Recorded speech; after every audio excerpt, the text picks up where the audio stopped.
Welcome to the Daily Crossing, to the real episode 38, because apparently last time we announced we just want to be ahead of the game, a little eager, Time you know what I mean? travel. Absolutely. Guys, happy to have you here today. We're going to go through a couple of things, just giving you an idea of some of the things that we got to cover. Obviously, we cannot ignore the conversation about the second Republican debate. I'm dying to hear your take on that. Probably saw it yesterday or this morning. One of the things that is trending is Elon Musk going to the border. Who knew that it was going to gain that much attention? I'm excited about not just to see the conversation, but I want to see if this guy absolutely has the ability to come up with a few ideas. He is one of the guys that I was suggesting. You know, Elon Musk, Jeff Bezos. You know what I mean? They need to go. He listened to you. So I appreciate Elon paying attention, going out there. Obviously, in addition to that, we have. You know that? Yeah, I know. In a second. We have the unfortunate passing of Senator Dianne Feinstein, 90 years old. My condolences to their family, to her constituents, and to people that really genuinely care for her and in many ways would benefit from that relationship and interaction. And we just had a very unfortunate situation happen here in the state of Florida, which is the human trafficking operation that took place. I believe it was actually yesterday at this point. 219 people got arrested. This is anything from prostitution to people that are, again, when we're talking about human trafficking, there's two components, right? It's not just the people that are participating as people pursuing the experience, but also people that unfortunately are truly being trafficked, meaning they are being sold to the markets. And so we'll dive into that. Before we do any of that, we obviously want to welcome our new... Your boss? Yes. I want to officially welcome, by the way, my wife. Great to have you here. Happy to have you with us today. And but for people that don't know you, you know what I mean, I want to make sure that you get the chance to introduce yourself. And obviously, you know what I mean. Like I said, we are extremely happy to have you with us today. So thank you so much. Thank you for the invite. I really appreciate it. I watch all the episodes, so I know what great works is being done here. And I always have a side note about, I would have said this or I would have said that. And so I'm here to say that. So I am the wife of Marvin Del Valle. We are a family. We have 7 children. We do business together. And just very excited for the future of this channel and seeing all the things that are happening and very quickly. So I'm really excited to be a part of it. And thank you for the invitation. We're happy to have you. Happy to have you. So we definitely got to start. I can't help but to smile. I'm just too excited about being here. I think you're the one that was You need more to be super like, and happy, and you couldn't wait for this moment to happen. Cannot, But I'm glad your dreams are becoming a reality. Yes. So Well, thank you for the endorsement. but anyway, punch me in the face. well, I mean, it's to be quite honest with you, we have 2 of our children already have gone through this conversation. I did a video with Malia about young entrepreneurs. She's our youngest daughter. And then Brianna has been already part of multiple podcasts, and she's a very sensible, intelligent, well-spoken young lady. Like And, her mom.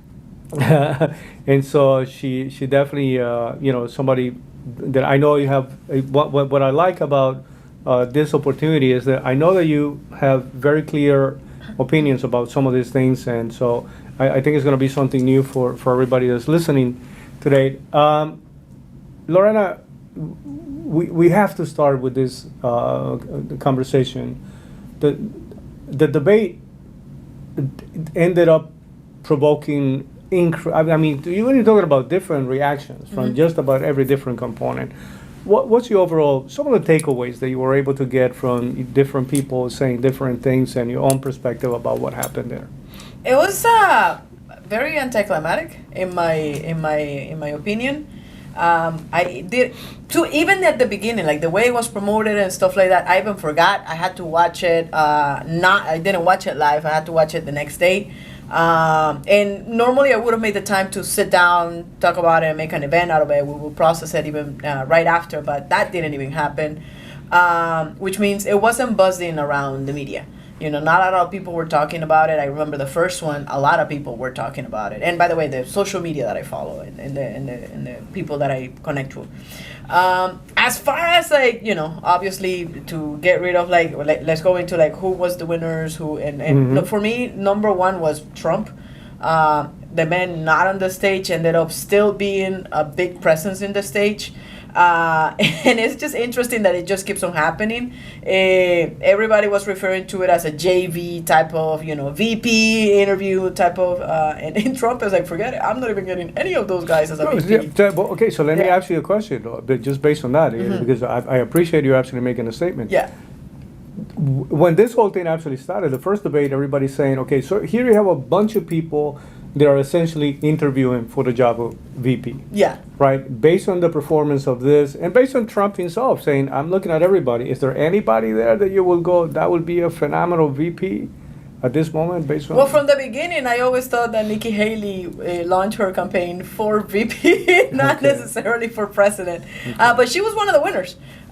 In my book, it was. So if you have to say out of everybody, that would be the one person that you would be highlighting as a potential VP.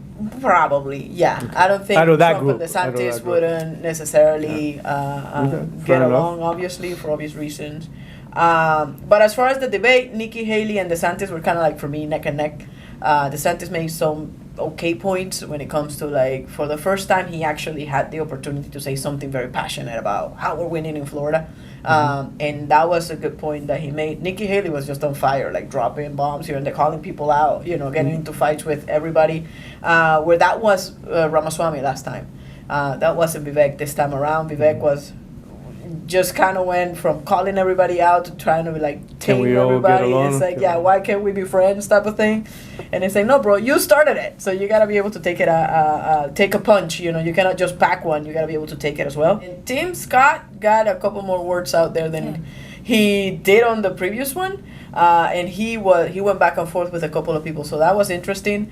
The floppers, the Krispy Kreme, Christie. That guy is a zero to the left. I don't understand what he's still doing there.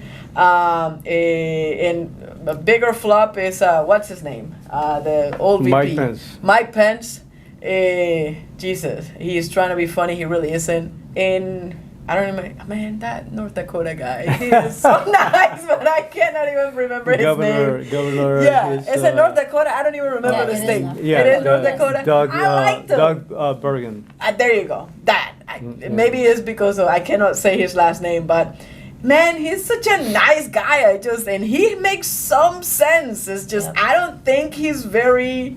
I don't know how he is in the business environment, but as far as politics, he should stay in North Dakota, where 700 people know him. That's about it. But yeah, that's my overall take on the whole debate thing. Yeah. Okay. All right. I appreciate the statement about it's. Listen, it's kind of tough when you want everybody to like you, but you don't get the chance to make an argument or say much about it. I mean, remember, he actually said even a little more. He had to jump in at some point. This man, right? Yeah. But he's looking at everybody almost and what happens is you end up producing a weird face. You're looking at the camera going, and everybody goes this is a creepy personality that's coming across. Made a lot of sense. I'll get back to it. As a matter of fact, what was your take? Were you able to get a couple of takeaways from different things and stuff like that? Yes, I did. Actually, unlike Lorena, I felt Nikki Haley was a bit petty and too catty in it. And if you're going to be the top person that's going to lead America and the world, that pettiness came about. I didn't see her as a leader. Believe it or not, the winner for me was DeSantis. He came a little more balanced. He was trying to do the smile. I don't know if anyone realized that. There was a smile happening, right? There was a little bit, but he came up with good points. Yeah. Vivek was just he wanted to be neutral, which kind of hurt him because it was a mixed message. Is he looking a little overwhelmed, or at least this time around? When you see him there, almost as a younger man who is coming across at this very moment as being overwhelmed by either the company, the moment, something is making him coming across as a young man who's not necessarily mature. I think for from the moment. last debate, he was accused of just being, like he was like shooting from the hips. I think it was that, and he wanted to unify. I got like, I want to unify. This is about America. He was putting America first. Great message, but it wasn't clear and direct enough. And because it was so catty, I think the whole debate for me was a mess because people were talking over each other, and at one point, she's my favorite from Fox actually. What is her name? Carino. Perino. Yeah, She Dana said, Perino. I'm going to cut your mic off. Like, hey, and that's They to should have the- done that shit at the beginning, though. Like, but Yeah. the point is that it wasn't a respected. For me, I felt like for what it represent, it didn't respect a debate, and it was kind of like it was almost like a joke. And in the end, yeah, I didn't see it to bring any value. There was no value. We were talking about curtains and all this craziness, that Nikki Haley was talking about the curtains in the house when she got there from Obama, and it was like a lot of little petty things that didn't bring what they were bringing to America. And Christie it's like, and them having him on the stage also takes away from it. Like, what's the point of him being on the stage? What is he at 2%? I was reading something like he's at 2%. It's like the milk. Chances are you're not going to get really fat drinking a 2% milk. He So should what? be drinking a lot of 2% He should be, milk. but. The point is that he didn't bring any value, and he was trying to be funny about Trump. We all know Trump is a runner, and when it was asked for me, the only thing when it was asked about who will be, when Vivek asked about being the VP, I think on that stage it would be a better Vivek Trump VP. He's just not going to accept it right now, but I think that would be a more better collaboration with vision and being. The they align, things- but you think he'll actually take it? I don't know if he will take it. I think he will. I think that when the know. moment comes, When the moment comes. it's Yeah. a lot. It's So a I lot. was thinking, it's a like, big who difference. prepared for that? It's Yeah. like Nikki. It's Yes. a big difference, Yeah. and I'm going to, as a matter of fact, I'm going to make a statement about the Democrat side that some people may not be happy about it, but I think it's something that will make a lot of sense because I already stated this in the past about Vivek as a path for him. But I'll get back to that. Listen, in general, I will tell you here's the way I see it. For me, I agree with you. First of all, just looking at the facility, right? The Ronald Reagan Library, Presidential Library. What a beautiful place. What a listen, if you're not, like, I was almost overwhelmed just looking at, Air Force, the plane Force, Air Force One, right? You're looking at this plane that has been a symbol. Not just for the country, but internationally, right? Anywhere you go, you see that plane, and you know that it's representing something. You may like it, you can possibly hate it, but It immediately depends. connects you to, like whoever wants to argue, in their own side. But for some of us that absolutely believe in this idea that this house, that this country is housing still concepts of freedom, fairness, American dream possibilities, you know what I mean?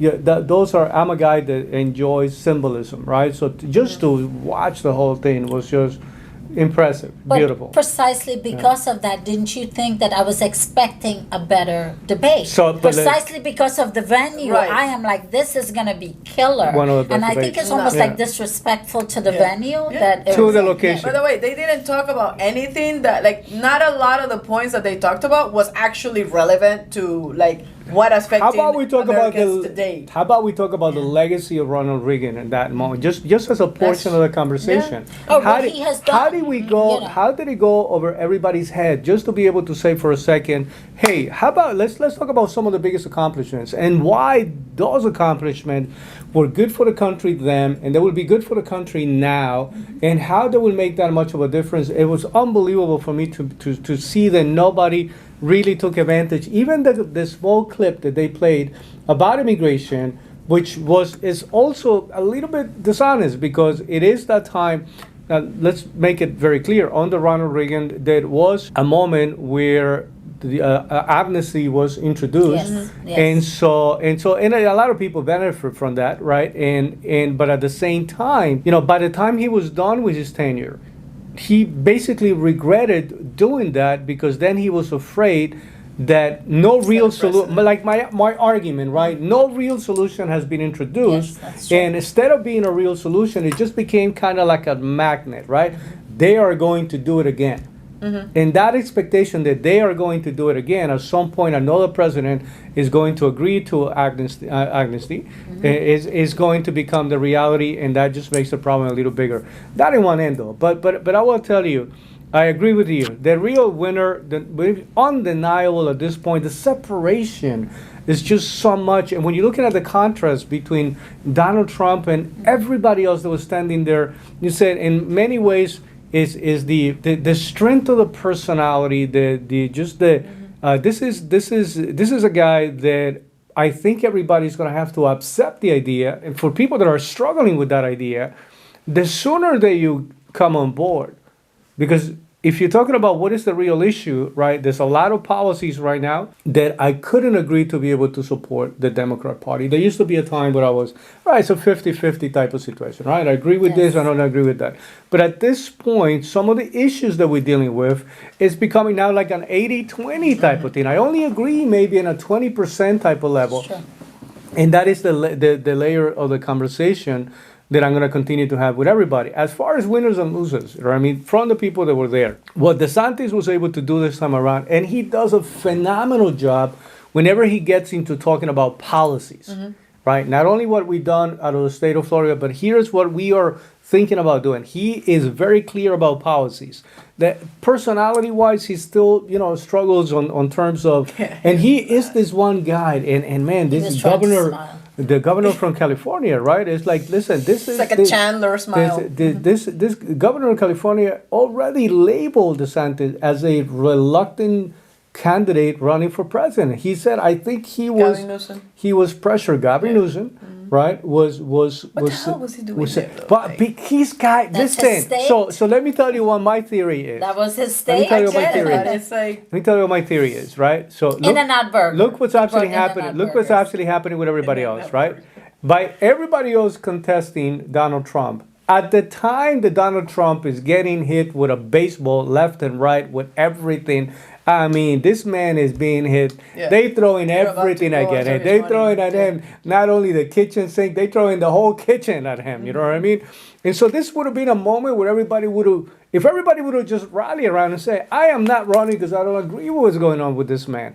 I don't agree with what's taking place with her. Let the course of investigations go the way they're supposed to go. But at this point, it's clear that the rule of law is not being applied to both families equally, right? What Newsom ended up doing was, and he's laughing, smiling. He's got a phenomenal personality. Yeah. This is this guy power. has a Bill Clinton quality that people don't understand. You know what I mean? It's like he's going to their territory, to hostile territory. He's sitting with Hannity, Yes. Sean Hannity. And he's like calling Sean Henry, calling Pinocchio. He's calling like, stop lying, Henry. He's not like, and he's like, tell me, under any circumstances, Will you would you run? run? And he's like, what are you talking about? No, it's like, listen, I don't, so no. he's taking a picture So- of the DeSantis book? So what he's doing is he's creating a contrast or loyalty. He's Yes. saying, I am the guy who's being loyal to the president. Two things can potentially happen, all the way to becoming the guy who replaces him running, and then everybody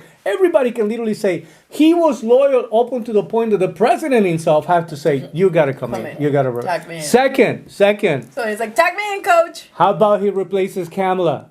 Oh, Lord have mercy. I'm gonna tell you I'll take that that that ticket changes on terms of excitement, energy. That changes like in a second. Really? In the Democrat Party? In the Democrat Absolutely. He's a Party, yes. white guy. It's That's- listen. At some point, they're Oh, gonna realize that it's okay to have a white guy replacing whatever idea was he's got a behind this, because at the end of the day, phenomenal record of running what California. everybody knows, regardless of if you wanted to have a Latino, if you wanted to have a black person, if you wanted to have somebody else, what everybody knows is that if they don't do something drastic right now, they are going to lose the election. Like the way this whole thing is heading between President Biden and Kamala Harris is no longer a believable, likable, not even likable ticket. Like even the people are like somebody are like threatening President Biden saying, "Well, if you remove her, we're not going to support you." They're not saying if you remove her because she's the best person, how dare you? Will you consider that? If you remove this black lady, You're not going well, to get we're the not going to black- get the black support. That's Yeah. that. That's that. So they know they have a problem. But just think about that. He comes in, he gets 4 years as vice president, and then he'll be able to pull off. This guy knows how to debate. This guy knows how to debate. And I tell you, that would be a scary thing. And I hope they're not listening. I hope we don't have that many people say, "Hey, that sounds like a phenomenal plan."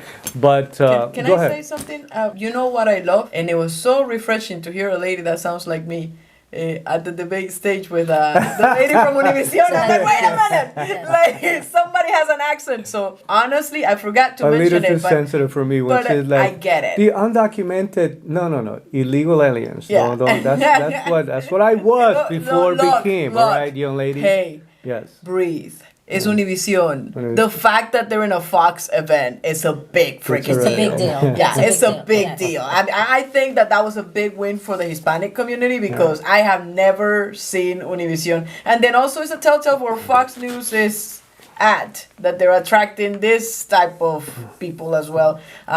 From my understanding, Fox News is not necessarily what it was before. You know, where it was fair and balanced. Right now is a Yeah. little confused and convoluted. You guys can attest to that better than me because I was an MSNBC girl up until a couple of years ago. Yeah. Right, Yes. but I do remember it's a big. I do know that Univision is a big deal because number one, MSNBC and Univision they will do. You know, they're more connected. But I never saw that coming. Univision and Fox News coming in and having the Hispanic representation right there. I think it was a really good move. But that also And it talks will be about the helpful for good the faith community. that even Fox News, you know what I mean, decided to. They didn't have to do that. They didn't have to do that for somebody that essentially didn't even have a good opinion or hasn't been friendly, you know what I mean, in many ways even hostile. But also, I think it's a climate of where people are in this country. I'm pretty sure there were polls that was done, like, hey, are we to participate? This is not just to be in agreement or friendship with Fox. I think it's a need, and so maybe it's a little telltale about what's the need of the country also, Yeah. and The Hispanic for the Hispanic population people, is the right? fastest yes. growing demographic. So Right. between having children and crossing the But- border, you know. But guys, so here's the thing, right? In the case of the DeSantis, this is one of those cases where people say, "I think I could be the guy," up until the moment that you gotta become the guy, and you realize that the whole "what got you here" is not gonna get you there. What got him to become elected? By the way, also with the support of President Trump. Yeah. What got him to become elected for the state of Florida right now are not necessarily the sequence of tools, but I will still tell you that he, out of all people, maybe because he was able to go through the debate with the least amount of damage, right? Like it was able to articulate policies, which he does very Very well, well. right? And I think he still comes out as the winner of that event. However, what is my issue with your cousin, Nikki Haley, right? It's the Indian to Indian. It's like, right? What is my issue with her? curtains. Yes.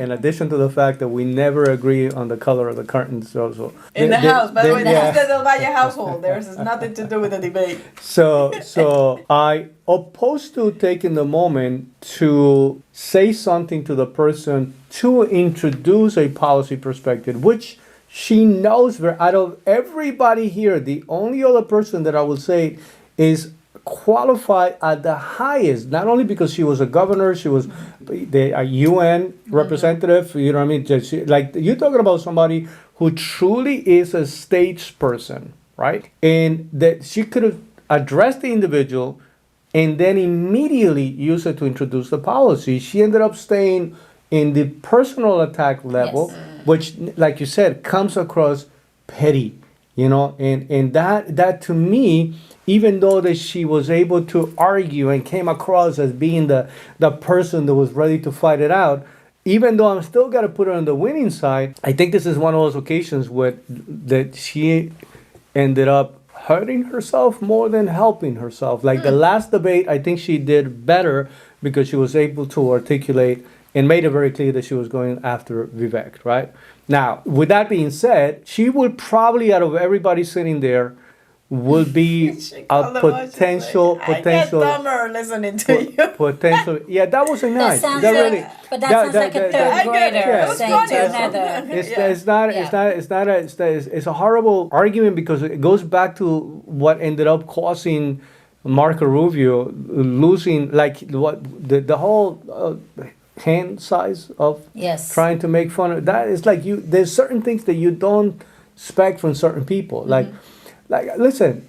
There's nothing that Donald Trump can say that will surprise me. I don't have any expectation that he's gonna, like, as a matter of fact, if he said something that comes across as You and below the half of belt, the planet. like, yeah, that makes sense. Like it's who said it? Donald Trump. Yeah, that makes sense. But there's certain people that you don't expect them to say certain things. She's one of them. She's somebody that have to play at a certain level. She cannot allow herself. If she was right now debating with Donald Trump, she would have been dragged into the mud. Because that's where he plays. That's where he grabs every single one of them, drags it into the mud. Yep. That would have been a very comfortable place for Chris Christie. Drag into the mud, and then that's it. You're done. You're over. She's gonna have to, because she still have the capability, the possibility to be among the first choices, because female, right, minority, former governor. There's a lot of other things, and I think that Carrie Lake is that her name? Carrie Lake, yeah. From Arizona? From Arizona, will also be a phenomenal candidate who has been, by the way, has extremely strong loyal. flag, Like yeah. if I was Donald Trump, Big if I'm time. saying, okay, just based on loyalty alone, right? If you want to have somebody by your side, that's somebody that you have to lady is consider. like, I got broke fighting for She's this. gotta be part of a very short list of people that will actually do that. Now, Governor Doug Bergen, the problem, guys, is that it's not even a question of personality, because a lot of people are saying, he just doesn't have the it factor, that the guy have to jump in. At some point, it's like, I don't care, I don't have time. Let me tell you what I'm thinking right now. Nobody answered the question, because there were some questions that Right. were truly not answered at all. Everybody was dancing around the issues. So this guy, unfortunately, I don't know, too little, too late, never picked up enough momentum. When it came to perspective and policies, right on the money. Yeah, he had them. Right on the money. So did. I'll absolutely put it on the winning side. Unfortunately, at this point, naming winners and losers doesn't mean that really you're going to make a survive. difference. Yeah. So let me tell you the people that I don't see a single reason. By the way, Vivek, I'm putting Vivek in the losing side out of this. And I'm going to tell you why. He went ahead and doubled down on this idea that the birthright Yes. of a child DACA, yeah. that was born, not just DACA, but of a child that was born, right, of a parent whose status is illegal, right, in the country, should not be given a citizenship. And you got to be very careful with that argument, because if you go by that argument, then you're opening the door to the argument of abortion, right? Because what you're saying is, if a child should not be penalized by the mistakes of the parents when it comes to the argument of abortion, right? That's the argument. It's like, Lorena, you can do whatever the hell you want to do with your body, right? But for that reason, that means there's plenty of things that you can do to avoid getting pregnant today. But now that you became pregnant, so now there's double punishment. You're going to get punished. Now the child is going to get punished. That's one of the essential arguments of abortion, right? But if you apply the same principle where you're saying, because of the mistake of the parents, because by the way, mistake, desperation, because of the choice that they made to show up to our land, you're saying that the unborn child who, it's like, they were carrying me. Like, what do I have to do? Like I have no choice. I ended up here. I didn't choose any of it. You cannot remove. That's a gigantic policy mistake. It's not just an opinion. I understand where he's coming from, and I can understand the argument about the people that talk about cutting lines and all those things. But it's a policy mistake to assume, and you will immediately lose the support of many people that at that level will say that's definitely outside of, because it goes against American principles. Yes. Right? So for me, he's on the losing side. I'm sure he makes it to the next round. The people that I truly see absolutely no reason for them to have them there, even unfortunately Governor Bergen, I don't know that he'll have a reason to be there. I hope he clears the stage so that people have the ability to argue a little better. Governor Scott, had a little more, like you said, he was more vocal, but at the same time, it was just not enough. Maybe a little too late, and some of the comments are I don't know, a little too philosophical, not enough, not practical enough to get to the set of issues. Mike Pence, for the love of God, here's his argument. When Trump and I, Right. Trump is running, and he was the president. If the guy is running and you want to claim victory, and you want to take ownership of all the good stuff that was done under that administration, but now you don't support the guy, and you are running, Yes. and he was the one executing most of it, and we know what the role of a vice Yeah, he president was is. hands-on. What do we need you for? Like, again, when you're talking about the argument of loyalty opposed to being disloyal, this man just comes across as somebody who's extremely disloyal. And so I hope he drops out. I don't know that he will, but I hope he drops out because he's definitely not picking up any momentum. Chris Christie was placed there, and he placed himself there just to antagonize Donald Trump. That's it. Every debate is.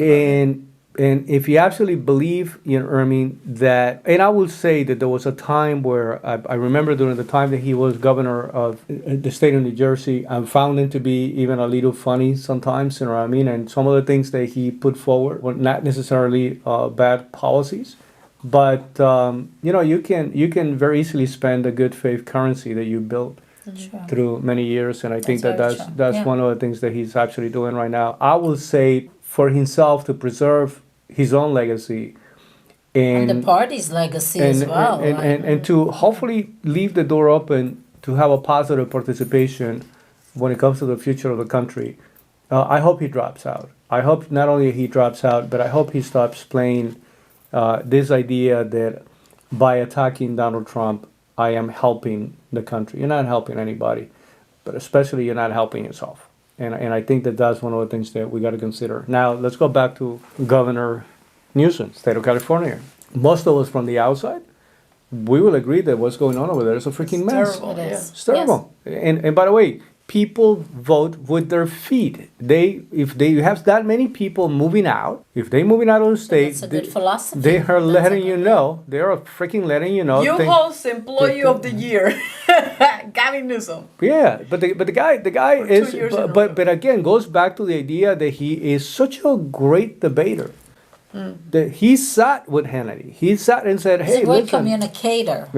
But Yeah. but also no, there's a difference though. There are people that they know how to communicate, but the moment they get confronted, as a matter of fact, I will say that Ramaswamy is a great communicator, very smart, great ideas, but every time he gets punched in the face, which is what Mike Tyson says, everybody has a game plan until they get punched in the face. Right. And that's kind of like you see Ramaswamy reacting to that, right? That's what I was saying. He came across a little bit. It's like when he's there, it appears to be a little overwhelmed. And if he's going to be overwhelmed with that, what's going to happen when you're sitting down with Xi Jinping, with Putin, when you're sitting down with Erdogan, when you're sitting down with all these people that are not necessarily friendly, all these other presidents, how are you going to react think it to it? was. I didn't see that he was overwhelmed. I just see that he came to be the neutralizer. Like he was talking about America. Throwing Like he punches, was and one. now he was like, "Hey, calm down." But he was talking about the goodness of the country, and I think that's what his philosophy is. And I think precisely because of that, the message wasn't clear. Came across a little inconsistent and came across a little immature. Well, to be honest with the you. first time he talked about everybody, all of you are bought, right? And now he just says, "Oh, this is such a great panel." He they're got great called out people." on that. He did, Tim but it was Scott just called two him out. different things, right? So Yeah. I think that was a little bit of where Yeah. he probably got a little muffled, but in the same sense, he can deliver a good message. I don't see that, and I think he can be a great debater. I didn't see him Yeah. as a loser. I just saw that he was. I thought DeSantis was clearer about more precise and was consistent. He was the same first and second, and Vivek was now the He unifier. changed his Yes, stance. yes, and And so Nikki Haley, smart lady, and I think she has a lot to bring. I don't know that she VP probably she can do that. I could see that being a great. I liked her before. She was one of my favorite people before, and it's just that I just saw her this time very petty, and for the arena it was it the platform that they were at, they didn't give it the reverence that Yeah. it was needed, and I think I expected that from her, and I think DeSantis held that where they were at. But one thing you guys didn't talk about yet was when Dana asked about who should be when they had to vote each other out. That was very interesting, where it was hot potato, hot potato. Nobody wanted it. It was like, Yeah, no, I wish I would have taken the opportunity to truly, again, because it goes, when you're calling other people out, you know what I mean? And in this case, you're talking about the ultimate game of calling up. Like, you got to look at everybody and say, guys, at this point, it's not even a question of, will you be qualified or not qualified? I mean, for me, probably the only person that I would have, like, strong recommendation, reservations, you know what I mean, or the only two individuals is Chris Christie and Mike Pence. To the extent that it will make it very difficult for me to support that ticket, you know what I mean? But So you vote for Biden? hate, you know what I mean? Let's be putting we Dante on the ballot. shake hands with other people, you know what I mean? I do believe, as a matter of fact, when Nikki Haley announced, you remember, we had a Yeah, we were conversation at the very excited. beginning. I was actually one of the individuals that was excited. I do believe that she can be a very good president, but she is also somebody that is going to manage the situation as business as usual. And I think that we, at this moment where we are as a country, is we are outside that arena. It's no longer, it cannot be business as usual. It has to be somebody that's got to come in and willing to shock the system a little bit. So who would?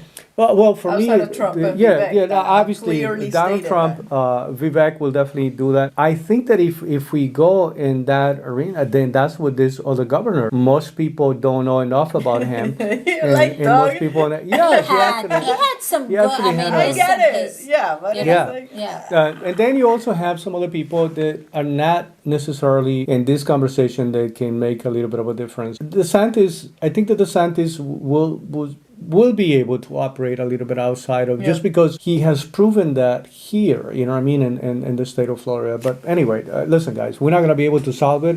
All I'm saying is, like, as soon as I'm done with this conversation, I'm going to make a 3-minute video just providing confirmation that at this point, everybody better start lining up to and align with Donald Trump and let's start putting, for anybody that truly wants to see a difference based on what's going on right now, if you want to see the country nationally and internationally heading in a different direction, then we need to start putting all the eggs in one basket. And when it comes to resources and time, I think that's I don't want to say unfortunate, because there's nothing that I regret in terms of do I wish that his personality was a little more nicer and tainted and he will communicate better about certain things. I think that we all do. And I'm hoping that what this group is going to do right now is to start, because that's the one thing that Vivek has done, to remain He neutral edifies. and not only to remain neutral whenever possible without getting hammered in the head, right?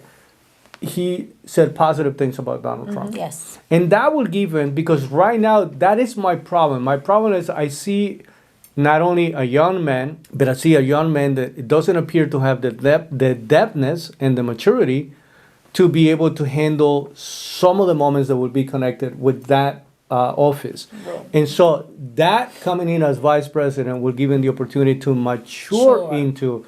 But I have an issue with this whole birthright citizenship concept. I do as well. That is not something that I can support. Yeah, I think you're born Can I- under a flag. Like you say, where you're born, that's my flag, but you can't identify with that flag.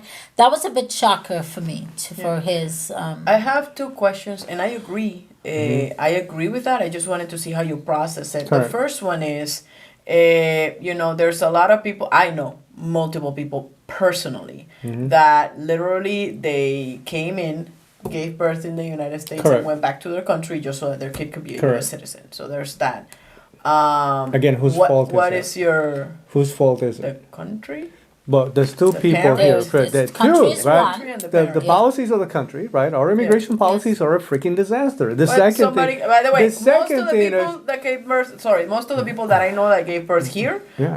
are actually they came in on an approved tourist visa. So 100%. Yeah. We're not even talking. So that tells you a lot that's about what I mean. the Like I whole don't issue. understand. Second, for me, You have like your my tourist visa for my 10 years. understanding was that once you got to a certain level of the pregnancy, See, you yes, or couldn't not even travel. travel. But that's apparently that's not even the case. Got But by it. the way, if a Okay. visa is an average of 6 months, Yes. you know, you 4 months pregnant, it's almost impossible to say that you are. So you can still have the baby, Yeah.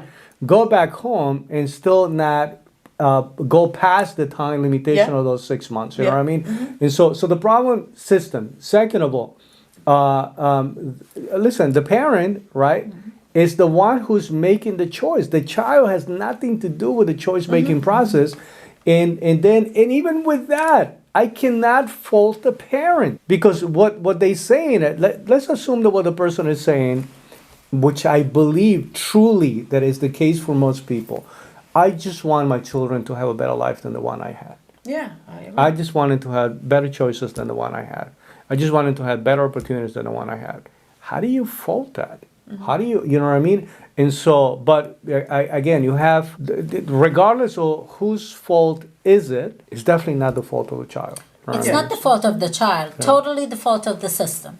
The system should not allow you, when you're getting a visa, because you do have to give medical stuff. And I think, right, those are things of travel. No, but there where- are people that have their visa approved for like 10 years. So it's like, I got pregnant in the process of the 10 years. Let me have this brilliant idea. My kid's going to have Correct. dual citizenship. Correct. You know? Right, So it's but so the system, if somebody can gain on the system, it's a system. I don't believe a child should be penalized for that. I think, and a parent wanting a better life for their child. I was having a conversation with my husband the other night about all the children dying in the border, and I said to him, as a mom, I could not see myself bringing my kids, like my 3-year-old kids, to go through that I would live through Correct. that torment of whatever. Like, I'll make it work, but I wouldn't put my children in that jeopardy. So I'm a big believer that there's nothing wrong with you wanting what's best for your kids. So I think I would say on that one, it would be system. Whatever the system, the person is able to beat the system, and the system allows that. System and the Yeah. parents, you know, I mean, being Yeah. able to get around the system. But again, the system, when the system allows it, right, it's one of those things that you got to be very careful. But I do know that people in some cases will abuse the system, and I know that people that in some cases don't even have the need, right? But the problem though is that you can't just have an immigration policy that is geared towards the needy, meaning I don't agree with the idea there should be a preferential situation with people coming in from Cuba or Venezuela. We know what the situation is with Right. Cuba and Venezuela. We need to make an effort to fix the problem over there. There's absolutely no reason for Cuba. What is it, 75 years now? Right. Right? What is this going to be 80 years Right. of a group of people who ended up behaving as monarchs. It's not a monarchy. I would be okay if we said, "Oh, Kim Castro." Yeah, I'll get it. And then to do that sequence of, "I'm gonna pass it on to you because there are no real elections and nobody's doing anything about it," and now you have to say because you come from this country, not you from Cuba and you from Chile. We're not gonna let you in, but this guy is already Yeah. here, so you come from Venezuela and you come from Nicaragua.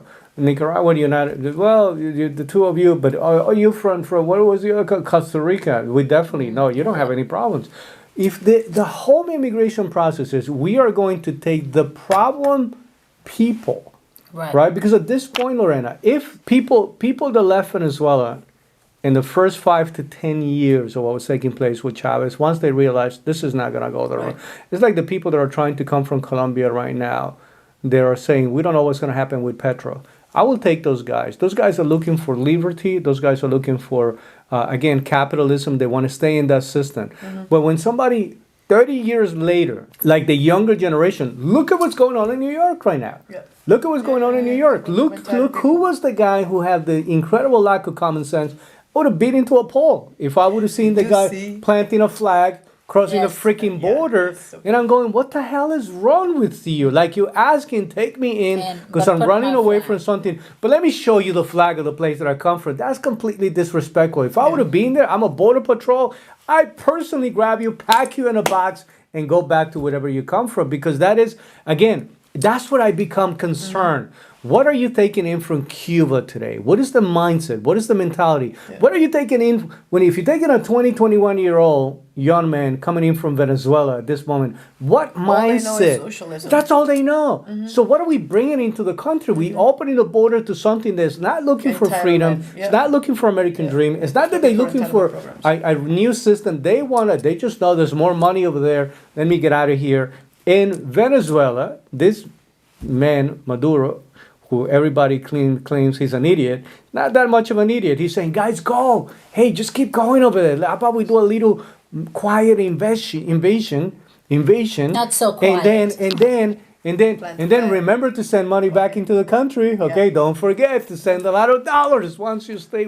Like this, we missing the point. This I was, by the way, that takes me right into the next point, which is extremely happy to see Elon Musk, citizen journalist Elon Musk, man, shows up to the border, interviewing a few people, carries enough weight so the politicians and other people, multiple sheriffs were there, to walk into the process. I think that he was asking phenomenal questions in terms of the numbers, the data. Truly, at this point, is extremely unreasonable. And what I'm hoping for is that he's able to go back to the drawing board and just propose something that I know for a fact will be outside of what we already have going right now. That I'm excited about. Yes. That I'm extremely excited about, because that's all we need. We need to say, first of all, we need to accept, and the statement was made, this is something that we said here over and over again. It's not only that it's not getting better, it's getting worse. We said this 1,000 times here already.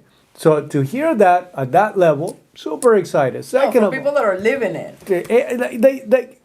One of the sheriffs described a situation. He said, we only have 16 people. We are 80 miles away from this crossing. There's only 16 of us. And 2 on duty at the time. How do you handle... How do you have 2,400 people crossing? Exactly. Yeah, it's a day. You just, just get a cup of coffee and wait. It's like, hey, you know what I mean? Like, what do you do with that?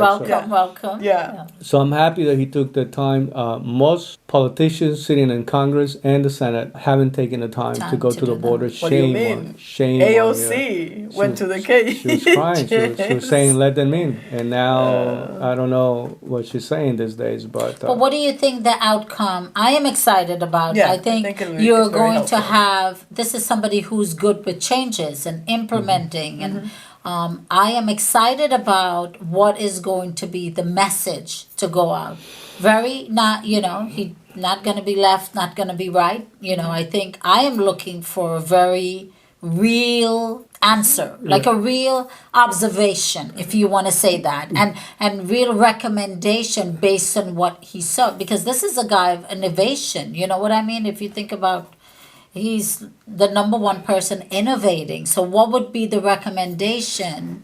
What do you think can be done, like, without getting government involved? Is there something that can be done from the private sector? Well, but the first thing that has to happen is, because remember, it's immigration is, and I'm sorry to interrupt you. Like, he's been talking, like, Tesla was introduced way before this whole EV vehicles was like a movement type of thing. It was way before. So that being said, is there something that maybe we're not looking at that he can potentially introduce? Kind of like what he did with Tesla? That's what I was saying about innovation. What would be, even to protect the border? I'm thinking, is he there to look for some kind of solution for 100%. And I think that not only the exciting part about it is that you have a few people right now, they have the know-how, they have the financial capability, they have the political connections to be able to make a difference.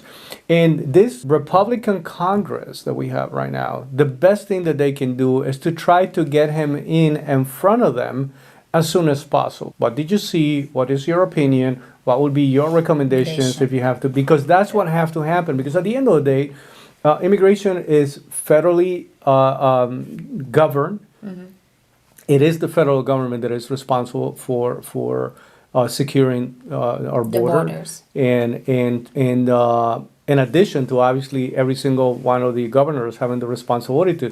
But at the end, and it already happened under this administration. They ended up suing certain governors because they are calling interference. And I don't know if you remember, the state of Arizona had to remove the containers. They put Yes. containers. Yeah. They were forced by federal government to remove them because it's Because there was saying a you are danger. interfering on our duty to, which is like, okay, so if we remove that, how are What are you you going putting? to protect? So we know that because there's a different perspective about what should be happening here. But if and I believe that unfortunately, Republicans are mishandling an incredible opportunity when it comes to this conversation on immigration. This will be the right time to bring him in and say, okay, what if we open the door? We're willing to hear your proposals, right? And I do believe that he has the capability. He has proven that. And he already has a relationship with the federal government through SpaceX, right? It's true. He has the ability to say, if you trusted me with taking equipment and people to the orbit outside of, going to setup that we have going on over there Station. with the space station, right? Why not give me the opportunity to see if I can do something with this? And I think that would be probably right now the one thing that I would be more excited than anything else. It's when it less comes than to 46 hours, and then 24 hours, and 86 million people have Watch seen the this. video. Yes, Yeah, I saw yes, that. yes, I saw that. yes. It's Freaking incredible. phenomenal. I love it. Imagine when Yeah. something happens, when you get a result of what his take was, and the next step. I'm super excited. I think, and when you're talking about a private sector having something to do with building the wall or protecting, I think if anyone will be chosen to make good recommendation is Elon Musk. Yeah. Yep. Guys, the last couple of things that I wanted to, one is just to send our condolences and respect to the people that are family and friends of Senator Feinstein. She was a senator for over 30 years. The longest. Is one of so then it would be longer than that if that's the case. Yeah. Because you Yeah, have they people said that- she was The the longest been longest. around. Yeah. Yeah. So longest serving senator, and definitely already was showing Yes, a health wise, sign, yes. that she was not truly able to perform anymore. Had already announced that she wasn't going to run for 2024. So I think that God willing, and this is going to be one of those things where people will agree or disagree with her record, but at the end, people will respect the fact that she was very consistent with With her service, positions right. and her service. From And 92, so, yeah. she was elected. So that is it's 40, 30, no, 92, 31 92. years. 30. Yeah. 92, yeah, 30, Yeah, 31, 30, 32 31 years. years. Yeah, that's what I'm saying. Yeah, because I think the Pelosi is the longest serving in Congress. You know what I mean? And Feinstein was serving in the Senate. But Yeah, but anyway, they said, that's what I read. She was the longest serving. to friends and family, we do send our condolences, and we definitely will offer a prayer for somebody that made it her life. A life of service. Again, whether people agree or disagree, that's a whole different animal. I do respect people that are willing to, kind of like sacrifice their life. I know that she had a lot of great benefits and had a good life being part of the Senate. But at the same time, it is a sacrifice nonetheless. So, I think it's a moment where everybody can reflect about, and hopefully, understand a little more about what was the contribution, what did she do right or wrong. But Can I say something about that? It's unfortunate that she passed. She was 90 years old and Correct. still in office. She wasn't seeking re-election. This is more of a confirmation, that we should have term limits. correct. Just because unfortunate that it happened, but it's still like 90 years old Correct. serving in the Senate. It's just crazy to me. Well, I think if somebody is equipped and it's still relevant and can carry it. Was she really? Like she was not equipped for the Well, military. I would say for the last 2 years, they Yeah, said she was she struggling, right, like- she was struggling. But just the fact that somebody is struggling, and it's not like chasing the paycheck; it's chasing a purpose, and I'm very respectful of that. So terming something that doesn't allow somebody, the new '90s might be, the new Because, '70s. like, wait a minute. But no, my point is that if somebody is willing to serve and is able to serve, I just don't believe that it should be based on age, because that age discrimination that we talk about, isn't that what? No, I think that the entry point for these positions, I mean, sadly So enough. what are your thoughts on Mitch McConnell having like? Well, he's not well. He's just not well. It's two different things. If he's not well right now, and just for them to watch him go through that process. So I mean, there got to be some kind of markers, right? You got to have like a report card. Kids get report card in school. You get measured. I think you get measured by that as well. There's a difference, guys, also, because for me, even when we say not well, Featherman to me is a senator. Definitely that is not well. No. right? Yeah. But But also when you're talking psychologically, about he's not well. You see him not- dressing like correct. and But when I you're was saying gonna say not the other well day. as a result of getting older, that's a different animal altogether. Because unfortunately for this position, especially when it comes to being a senator, you don't have. I mean, Marco Rubio was, when he was running, was going to be one of the youngest. You know what I mean? So that tells you how 40 is already an age that is heading in that direction for somebody to take a person running for senator seriously enough. But usually the people that are running for senators are between 40 and 60. yes, that's true. By the time Absolutely. they become relevant in the Senate, your first term there is like you waiting your turn for Yeah, somebody it's like you're to. like a third or fourth. Yeah, it's like this. Everybody's Quarterback. already playing at a certain level. At some point, somebody's gonna let you in. You've been here long enough.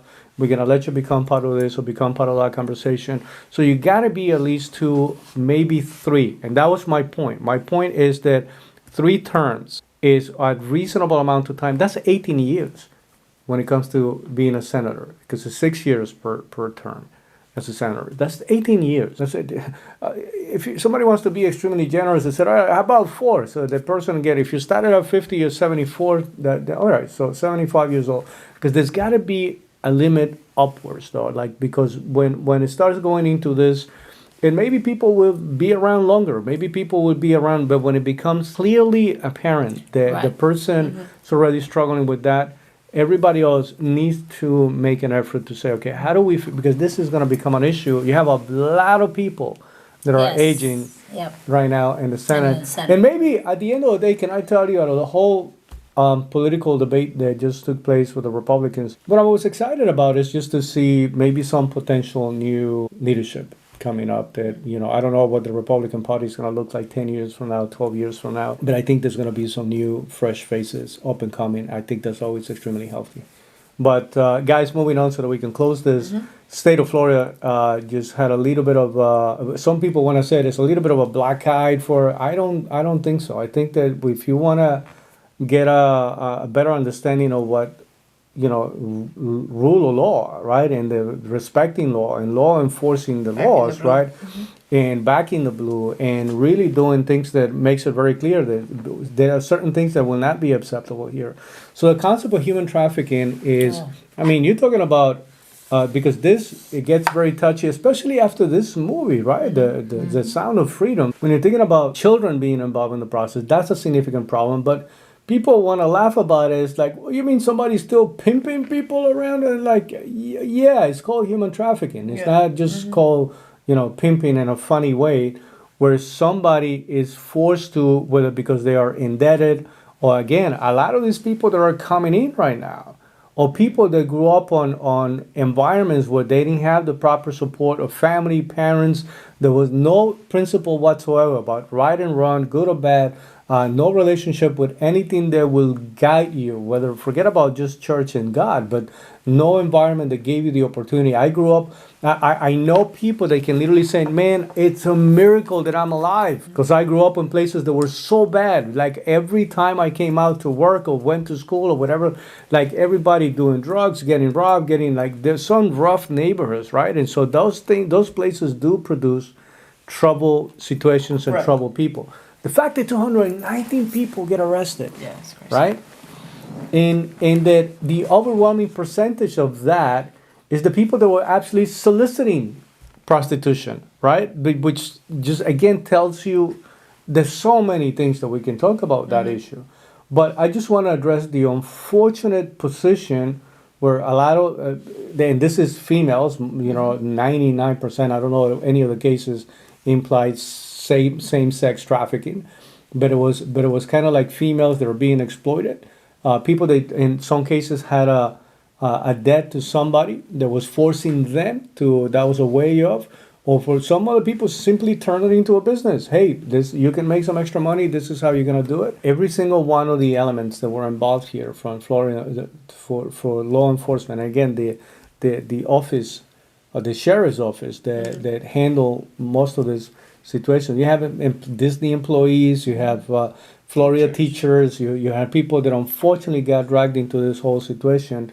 That is nothing new. Unfortunately, people keep doing this. For me, this is not a black eye for the state of Florida. This is a confirmation that the state of Florida is going to apply and is implementing rule of law, and we're gonna do that at least for the foreseeable future. You know what I mean? It looks like, again, we respect what the role that the police is playing in our state, and we obviously make it very clear I that mean, we for a moment support there- it more than For a moment there, DeSantis was aggressively recruiting police officers from even from other states. states. Yeah. Just to make it clear that hey, not only are you gonna be able to perform the role that you're supposed to be, you're gonna be able to do the Back things you that you up, sign pay you up for. well. Like if you're a police officer, right? The things that you want to do is you want to have the opportunity to perform as a police officer. You want to be able to say that I was able to rescue somebody and I was able to go after the bad guy without being villainized. Like I'm the bad guy when all I wanted to do was to help somebody. So to me, it's a confirmation that we are in that path, and I find it as something healthy. I don't know if you guys have anything Well, to. my take on it is if you think about who are the 219 people, right, that you were talking about, teachers who are with your children, Scary. right? That's a scary proposal for me, right? People, and they talk about Disney employees. That's a place that people go with their family. How are you soliciting? Like, that's like, my thoughts are, how are people being solicited Yeah. for this? And that becomes really scary for me. And I think as a parent, you always need to know about your kids. We talk about that all the time. Know where your kids are. No, you have to know. I think one of the commercial I saw, or on the news, I saw the sheriff, I don't know which county, and he says, you're not your kids' friends. Like, know what's happening with your kids. Right. And so I think that part of it was a little shocking that it was teachers and Disney people as well. You expect criminals are criminals, they come in every shape or form. But people who are just with the children, it's just, for me, that was a little scary. Well, guys, with that being said, any closing thoughts? Well, so as far as me, one of the things that, even Elon Musk reminded me of is the fact that, even freedom of speech, and the opportunity that I wonder what it would look like if he didn't bought Twitter. Would that have ever happened?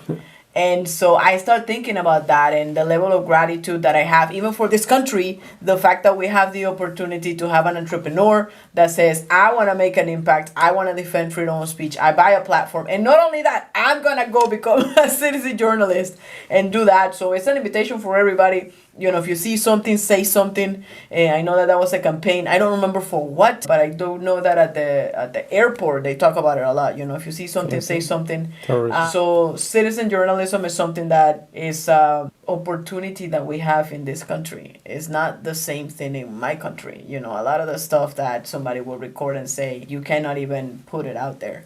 In Cuba, you get prosecuted, and all of these things, and I know that in Iran and in different places in other countries, the same thing is happening for whatever's happening in where Patrick is from, Armenia, right now. Armenia, right? In Armenia right now, I know that we're not getting a lot of the news. We don't get to see a lot of the things just because the government doesn't allow it to happen. And so I'm grateful that we have the opportunity to be in this country and see things like this, and to have an entrepreneur that says, I want to fix the problem, and here we are with Twitter, him doing that. It's a blessing. So I'm just closing out with a level of gratitude for that. I'm just closing. I was excited to be on, and hope I brought some value. Excited that he is here.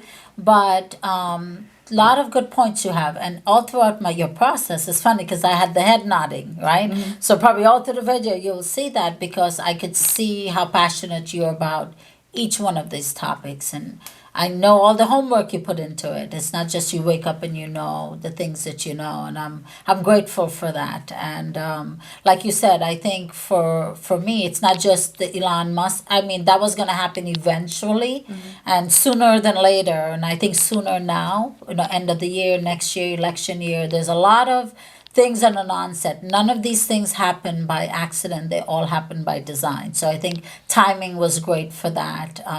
But all the topics about, the candidates and that stuff, I think I had a lot different perspective listening to everyone. I know we talk about it personally at home, and I was just excited to be on. Glad to be on. Well, we were happy to have you. For the right amount of money, we will have you here again. We're considering the fact. Get a room. And but with that being said, again, probably going back to the main issue that we spoke about, which is the debate. Yeah. I think we got to get very serious about what exactly is it that we want out of this country and where we want to see the country heading. We truly, every single one of us, it's so easy to get distracted. I remember, just like you were describing, how excited I was about the first debate. And it's not even a question, because I was really following the second one, and I was excited about the location. I was excited about Dana Perino being able to, I think she's a phenomenal individual. And I was excited about all those things. I was excited to see the setup, to see the initial the conversation. And then halfway through it, I remember saying to myself, like, I got to get very, very clear about what it is that I want the outcome to be, or what is it that I'm looking for in this conversation. And what I'm looking for is to support what I believe would be the best possible person to lead this country for the next 4 or 8 years. And it's definitely not Joe Biden. And I know that anybody that was standing there would probably do better, but I don't think that any one of them will come close to what Donald Trump has the ability to do. This is an observation. It's not just a question of an opinion. It's an observation. Like it or not, I respect your position. My observation goes beyond my personal opinions of what I like or don't like. An observation is just that something that is irrefutable. It just comes across to be what it is, and at this very moment, that's the way it looks like.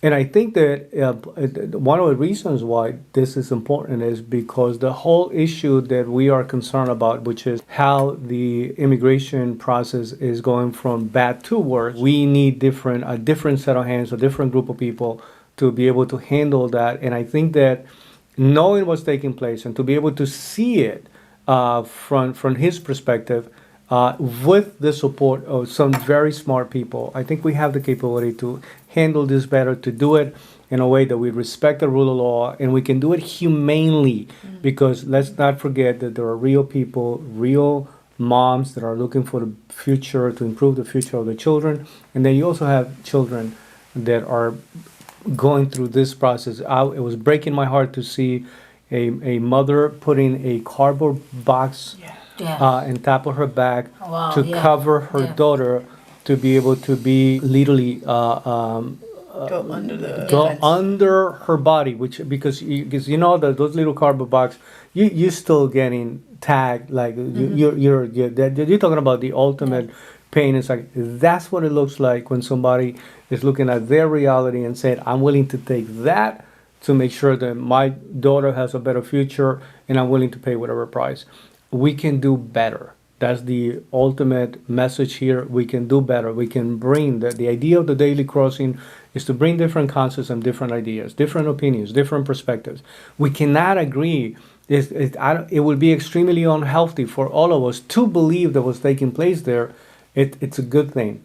You know, we can argue about some of the benefits connected to that process, but the way it's being managed and the way it's being handled makes it impossible to support because, again, it's ultimately the innocent people that will end up suffering. So with that being said, if there's anything here that was helpful to you, make sure that you comment, right? Let us know what you think about it. What was your perspective about the whole debate? Who won the debate? You know what I mean? And also your position about, as to whether or not you believe that Elon Musk can bring any kind of helpful perspective, you know what I mean, as an outsider.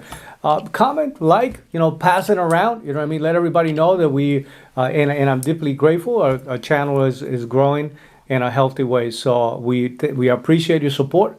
Until the next one, hopefully we can have a phenomenal conversation with you. We'll see who's going to be with us next. We'll see. If she's here, you know that she paid, all right? So anyway, guys, thank you. Paid. Thank you. Probably the other way. Take it easy. Right? Thank you.